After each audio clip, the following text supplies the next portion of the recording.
ESPN's exclusive presentation of the 2000 Tour de France is presented by Loterman AF, the #1 recommendation of doctors, by Lincoln, American Luxury, and by WorldCom Generation D.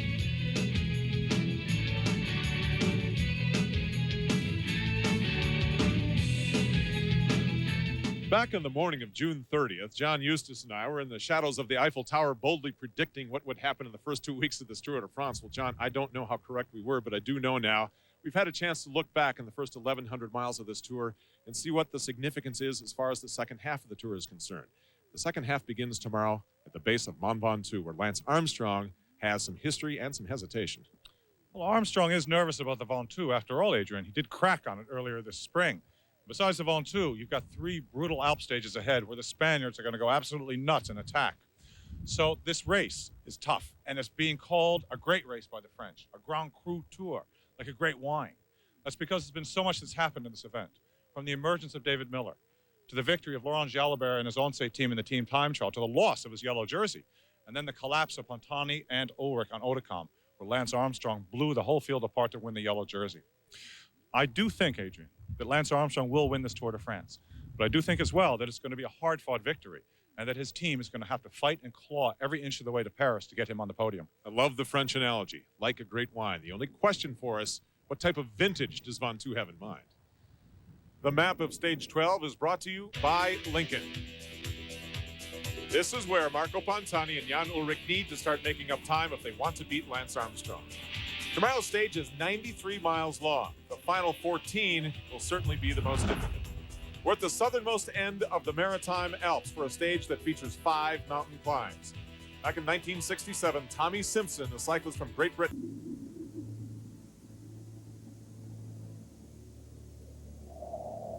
Mont Ventoux, the killer climb. So called because a man fell off his bike here and died in the 67 Tour. 30 years ago, Eddie Merckx, a man who won 5 tours, became legend on the mountain, on this monument. He taught a future generation of champions that the ride to Paris goes over the top of Ventoux. Lance Armstrong is in control of this tour. He has that look, like the face of this mountain itself. Stone cold.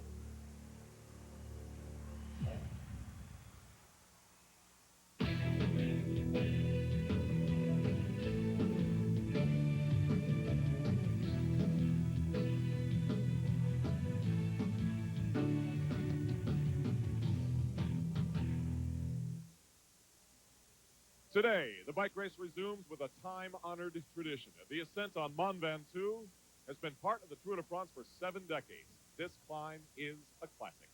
Hello again, everyone. I'm Adrian Karsten. On Monday evening, the night that Lance Armstrong won his first yellow jersey in this 2000 Tour de France, the U.S. Postal Service team got back to their team hotel. They all sat down to dinner, and immediately the cork was popped on a bottle of champagne. As the bubbly made its way around the table to the head of the table, there sat Lance Armstrong. Everyone about to raise their glass, and Lance said, no thanks.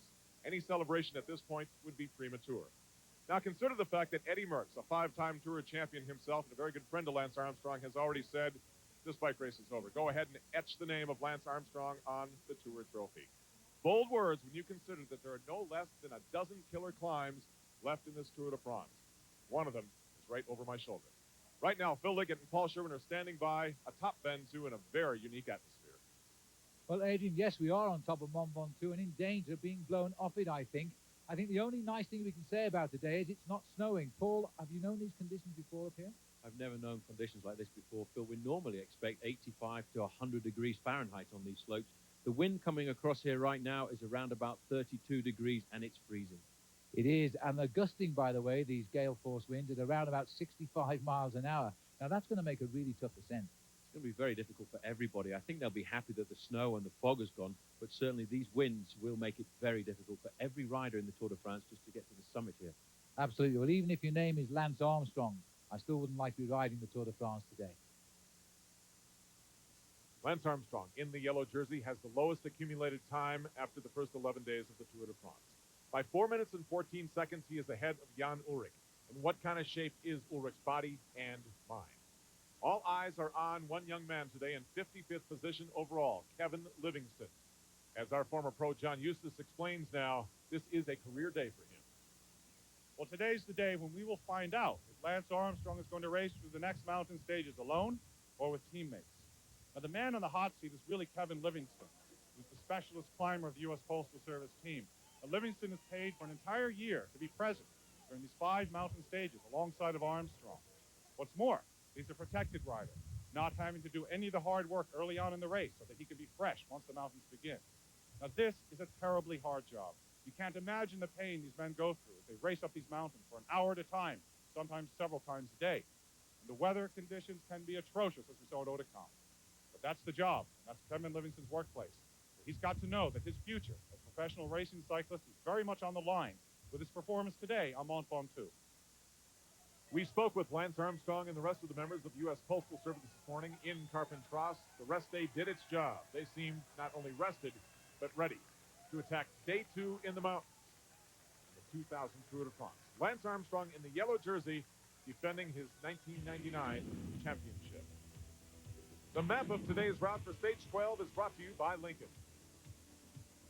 The 160 cyclists left in the Tour have to climb 4 other mountains before they ever see Mont Ventoux. The route itself is not terribly long by comparison to other stages, only 93 miles. From the town of Carpentras, they can see the summit. But before they get there, they have to race through the foothills of the Maritime Alps. Now, the profile of this stage shows you how intense this day may be. Everyone remembers Lance's attack on Monday up on Otakam.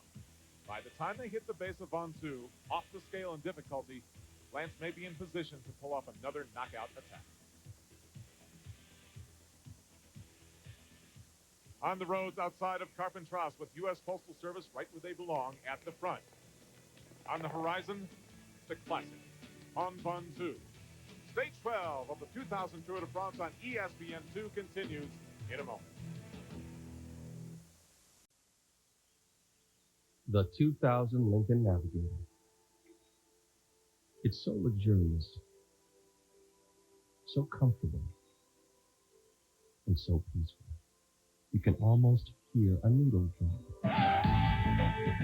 The best-selling full-size luxury SUV in America, it's also the most powerful in the world. If you're interested in hearing more, drop in. On a climb like Alpe d'Huez, probably the Tour de France's most famous climb. It's about a 10-kilometer climb, about 6 miles, and the steepest pitches come at the bottom. They're about 13%. And most of the top professionals have high-end bikes similar to the Mongoose Pro that I ride. Most of the guys going into a climb like Alpe d'Huez, their bikes are 20 pounds or less. The Mongoose Pro is under 19 pounds in my size. That's a spectacular bike for climbing hills.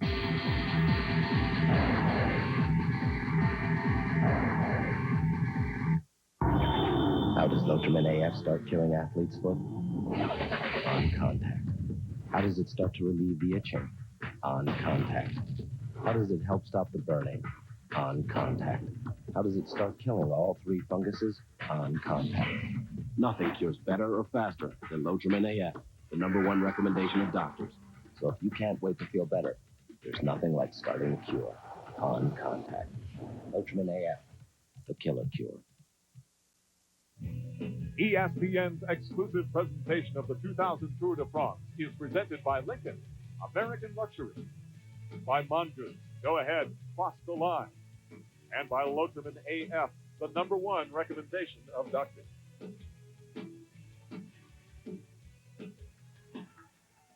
Today we find out just how strong the U.S. Postal Service team is. That's Tyler Hamilton, leading out Kevin Livingston, followed by the man in the yellow jersey, Lance Armstrong, at about the 84-mile mark. Some excitement already in this 93-mile race as we take a look at the race summary brought to you by Powerball. At the 25-mile mark, the first successful attack of the day, 8 riders involved. The maximum advantage for the 8-man breakaway, just under 4 minutes, Benesto at the front of the peloton. At the base of the mammoth Mont Ventoux, with 13 miles to the finish, the gap to the breakaway is rapidly decreasing. Pantani, Ullrich, Lance Armstrong again, just like Monday on Oticom, are after the stage victory. But they're going to have to catch Pascal Hervé, Alexander Vinokurov, and Santiago Botero. A significant day in the 2000 Tour de France. Here we go, up Mont Ventoux with Phil Liggett and Paul Sherwin. Where they are now is really where the Mont Ventoux starts to bite. It is quite steep here as the breakaways are coming back, because this is the other Banesto riders, Vicente Garcia Acosta. And there's only 3 riders left up the front now: Pascal Hervé, Vinokurov, and Botero. Well, this group has become very select. There is Escartin at the back of the group, the Kelme rider in the lime green. And this group, Phil, has really been reduced dramatically in numbers. The 2 Banesto riders there are Alex Zuller and Jose Maria Jimenez. Jimenez is just moving forward now on the left-hand side in the white jersey. But what a job being done on the front by U.S. Postal riders Tyler Hamilton and Kevin Livingston. Oh, this is tremendous pace racing, because they've split what was left of the bunch into 2. And there's only about 12 riders here now. And this is giving Lance Armstrong exactly what he wanted from them. And he did say the other day that he would like to see just a little bit more effort from Tyler and Livingstone. But I must say that they're giving it now, because they've got Alex Zuller in a bit of trouble too. Zuller gasping for air there, his mouth wide open. That's Christophe Moreau, 101. He's the leader of Festina. He's in 3rd place in the overall rankings. And in fact, he has been dropped. Zuller and Moreau have both been dropped from the yellow jersey group. In there to help him was Leonardo Pipoli, the small climber on the Banesto squad. But this is the damage that is being done by Armstrong's teammates on the front of the pack. Well, Zuller there, his own team are doing the chasing, and now they've hurt him so much he's fallen back. But the group contains a number of little Kelme riders here. Haven't seen the King of the Mountain. Yes, there he is, off to the right now. So Javier Ochoa is in the thick of the action again. Had a pleasant word to say to Lance Armstrong this morning as they lined up for the start and shook hands. And Ochoa is right at the sharp end on the climb here. Coming up Saturday on ESPN, there is a Major League Soccer doubleheader. It starts with the Metro Stars of New York taking on the New England Revolution at 3:30 Eastern Time on ESPN. Then switch over to ESPN2 to watch the Tampa Bay Mutiny take on the Chicago Fire at 8 p.m. Eastern Time on ESPN2. A Major League Soccer doubleheader on the ESPN. Stage 12 of the Tour de France. Tyler Hamilton from Marblehead, Massachusetts, followed by Kevin Livingston. They're leading out Lance Armstrong in defense of his yellow jersey. Can he do today what he did Monday on Oticom? A show of strength is what he is after versus Pantani and Ulrich. We'll be back. It's here, waiting for you. Inside is unlimited strength and power. It builds confidence and reshapes your body. It can change everything. This is Bowflex, an entire gym in one easy-to-use machine. So powerful, it delivers over 60 health club quality exercises with up to 410 pounds of resistance, all in the convenience of your own home. Strength training with Bowflex is so effective that we guarantee you'll get the results you want in 6 weeks or less. And you can own one with no money down and payments as low as $33 per month. Bowflex is real. The results are real. The question is, are you ready for Bowflex? For a free video and brochure, call or go online at bowflexdirect.com. Do the research, listen to real customers, then place your order online and get started. Bowflex. Who said change isn't easy? Summer. Time to kick back. But you know what? I still gotta watch my hoops. Your TV, Mr. Brand? I'm watching NBA Summer Hoops on ESPN, where top draft picks and other players battle to make NBA rosters. Hey, I played last year, and look what happened to me. The NBA Rookie of the Year. Mr. Brand, I believe it was co-Rookie of the Year. Whatever. NBA Summer Hoops, Tuesday at 2 and 8 on ESPN2. You've always believed that your dreams would come true. And all of the time, we've been rooting for you. Work for long years, you put your life on hold. Now this is your chance, friend. Go for the gold, don't fall. Now that the pressure is on, don't fall. Just keep your energy strong. Follow your star, 'cause you got a friend in Power Bar. This is the Tour de France. 300,000 people on the mountainside of Mont Ventoux to watch Lance Armstrong take the yellow jersey up to the summit. Will he be first? We're about to find out. But first, a reminder that tomorrow, stage 13 that begins in Avignon, 115 miles, is on the air at 7:30 p.m. Eastern Time on ESPN2 Friday night. And on Saturday, of course, we go over to ABC. But Lance may have the yellow jersey right on through the weekend and into Paris. Don't miss a minute of our Tour de France coverage. This is the only place you can see it. Lance Armstrong is there. So is Jan Ullrich, just up to his left. There's Marco Pantani. Here's Phil Liggett and Paul Sherwin. But look at this. Marco Pantani, Il Pirata, the pirate. He's actually climbed himself back into the leading group. He is obviously suffering like a dog today. He's trying to keep himself in contact. He's trying to prove that he is one of the great climbers. And he's now once again in the leading group. It's now 7 men strong. Well, superb riding by Marco Pantani. That he didn't panic when the acceleration came, held his pace, sensed the low, and has got himself back into the action. And you recover, you know, even on climbs like this, so you must never count a man out at this stage. Richard Virenque is now the trendsetter. Well, I tell you what, Pantani will be pretty happy to make the junction there, because in that corner, Phil, there were lots of signs in the road for Pantani, because the club, Marco Pantani, his supporters club, have turned out in their force today to come and hopefully witness the victory of the Pirate on the summit of one of the greatest climbs that the Tour de France has to offer the Mont Ventoux. So Virenque is setting the tempo now, hoping that he might just snap the elastic of these riders. He is the third man to set the pace in this breakaway. Heras, he tried to attack and lose them. Armstrong was too sharp for that one, and he's put Roberto Heras back into the group here. Pantani is hooked up at the back now, so the Pirate is on board, and it looks like he might be jumping ship here because he's gone. And Marco Pantani has launched an attack. The cheek of the man, Paul. The courage of the man, the fact that he's fought his way back into the group. He certainly knows what it's all about. He's gone off on the attack. He's covered immediately by one of the riders there from the Kelme squad. I'm pretty sure, in fact, that is Roberto Heras, who's gone across onto his wheel. And the man doing all of the work behind to pull them back together is Bellocchi, the rider from Festina, who today is proving his mettle. Bellocchi looking at third place in the Tour de France and a podium finish in Paris today, if he can hold on. And hold on is the wrong phrase, because he's doing a lot of hard riding here. He's the third wheel now, as like all good climbers. The first one fails, you put in another one straight away, and this one may have it. Well, Marco's gone again. He felt the reaction of the Kelme riders coming onto his wheel there. And once the rest of the group came in, he's launched a second attack. This is the ability that only great climbers have, Phil, to be able to attack again and again and again on an ascent like this. But again, it's Heras from Kelme who's coming across the gap there, and the whole of the group once more coming back together. Well, Marco Pantani has tried twice now, and the Kelme boys have closed it down. But this time, it's a bit of a struggle as they try to finally shut down.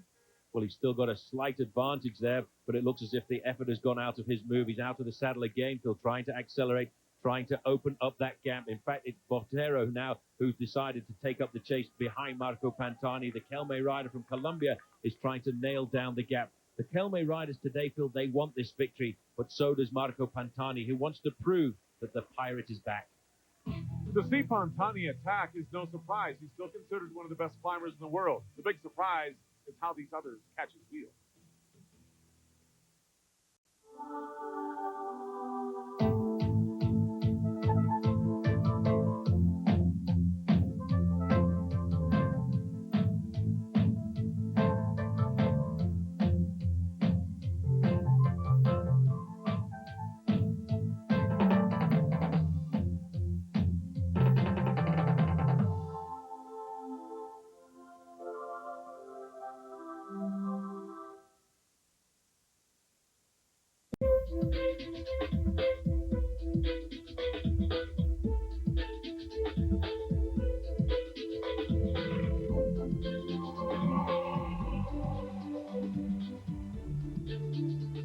Contenders, 3 continents, 1 winner.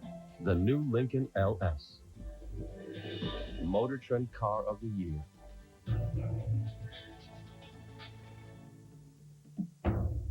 A great tradition continues on ESPN2, Friday Night Fights. This week's main event, Greg Wright defends his NABF light heavyweight title against Chris Johnson. Friday Night Fights, tomorrow at 9 on ESPN2.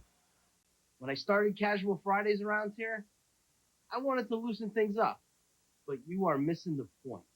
We're getting a lot of complaints and really grossing people out.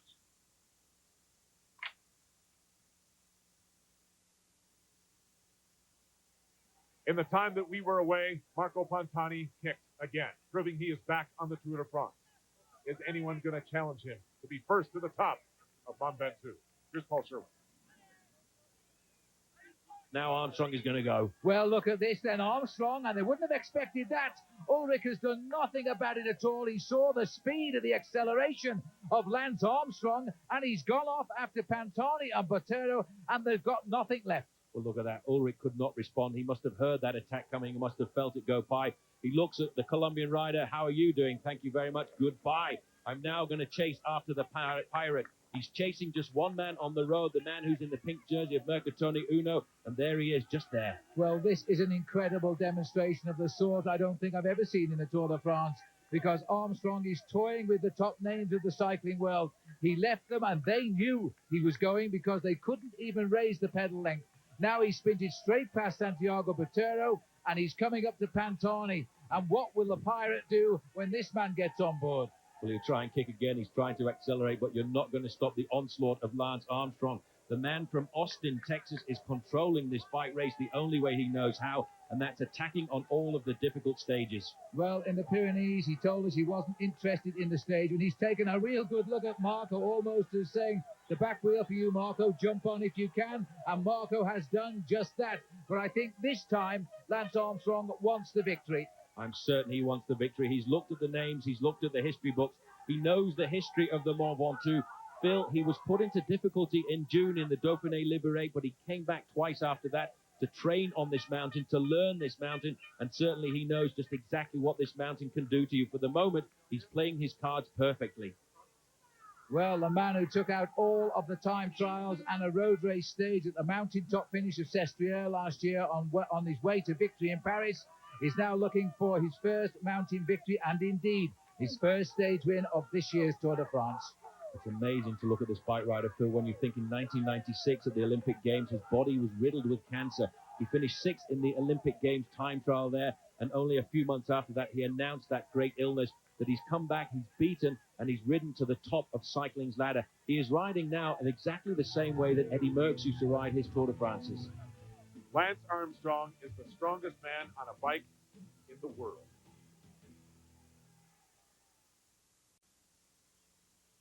The 2000 Lincoln Navigator.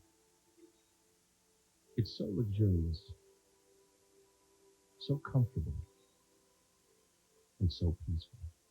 You can almost hear a needle drop. The best-selling full-size luxury SUV in America. It's also the most powerful in the world. If you're interested in hearing more, drop in.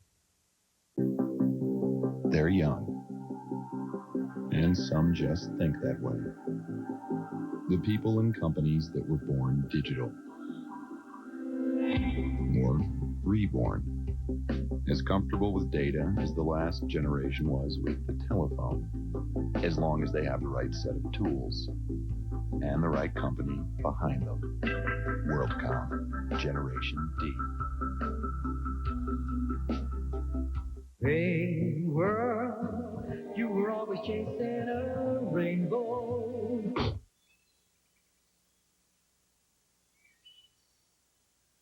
Tour de France continues tomorrow at 7:30 on ESPN2.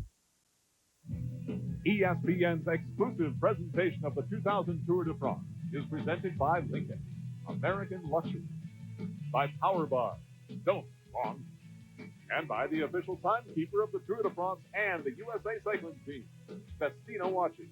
It's about time.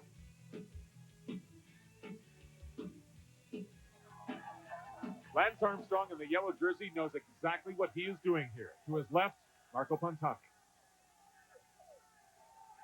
Well, there's the finish, but it's still a long way to go because we twist around this mountain rather like a helter-skelter. But the American flags are flying high and strong right now as Pantani is now helping out Lance Armstrong here, not afraid to go to the front and set the pace. And we've just gone past the memorial there to Tommy Simpson, the rider who died in this race on Mont Ventoux on the 13th of July, 1967. And Lance Armstrong goes by in the yellow jersey. The jersey that Tom never wore, or he wore once, but in the race he died, he didn't. And was the race he really felt he could win that year. You can see the wind is really having a major effect on this breakaway, Phil. You can see the jersey of Lance Armstrong rippling in that wind at the moment. Armstrong is in such incredible form. He's looking at the face of Marco Pantani. He wants to know whether Pantani can follow his accelerations. But Pantani is digging so deep today. Armstrong kicks once again. Can the Pirate follow? I'm not sure, because the elastic was stretching a bit there, and it is just about dead straight now as Pantani is coming slowly back up to the wheel here. What a fantastic show of defiance by Marco Pantani. I think Lance went up to Pantani, Paul, because he fears Pantani will refine his form when we go down to the Alps, and he's taking all the time he can get while he can get it. That's what all the riders in the Tour of Italy were worried about. They didn't want to give Marco Pantani an easy ride in the first 15 days. They knew they had to put a lot of time between themselves and Pantani before they came to the final Alpine stages. And in those Alpine stages, in the last week of the Tour of Italy, Marco Pantani was the strongest climber. Armstrong's acceleration there was not able to get rid of Pantani. This reminds me of the battle between Ulrich and Pantani when Ulrich was in yellow and Pantani took him on the mountains, and they broke away together. And now we've got a similar situation, except Ulrich isn't second overall this time around, but he is just hanging on to the man who very definitely is number one in the Tour. Armstrong setting the tempo now at the front. There's still an awful long way to go to the finish, Phil, and this has been an unbelievable ascent of this mountain. Armstrong has played his cards perfectly. Close to his chest, he's waited. He's watched all the climbers attack each other. He's watched Marco Pantani attack on more than 10 separate occasions. He waited until he felt was the right time, till he came to the point of the course where, in fact, he was put into difficulty in the Dauphiné Libéré, and he's actually conquered his fear of that climb. He's certainly done that today. He's taken on Mont Ventoux, and he shook it out, and he's proven that he really has no fears on these slopes. There's still a little way to go, but the longer to go, of course, the better for the chase group, or the worse for the chase group, rather, because they're losing so much time. They're losing huge signs. In fact, we are, not going to get an idea, Phil, of exactly where the last kilometre of the bike race is today. Because of the wind, they haven't been able to put up the Flamme Rouge. But Armstrong will know the finish. He will know where the finishing line is. He's been here. He came here in the Dauphiné Libéré, and he's been out and looked at the course. Just a little further down the road, just 200 metres behind, you can see Jan Ullrich is moving himself slowly but surely back up to the American. Well, I think we are actually in the last kilometre, Paul, because it's not too far past the Simpson Memorial, which we passed about 500 metres ago. So we're just about 1 kilometre from the summit now. And you're right, it does look as though those riders behind are just still about 20 seconds back and may well be closing in. But Armstrong, who has really made the Pirate suffer, but the Pirate has refused to get off, and he might well try to take Lance on in the sprint. Well, Armstrong is sitting in first position here. The Pirate tried to come up alongside him.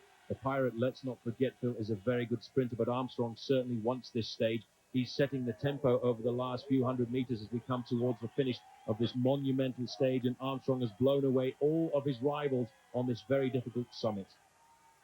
Lance Armstrong, the leader of the Tour de France, giving a champion demonstration here.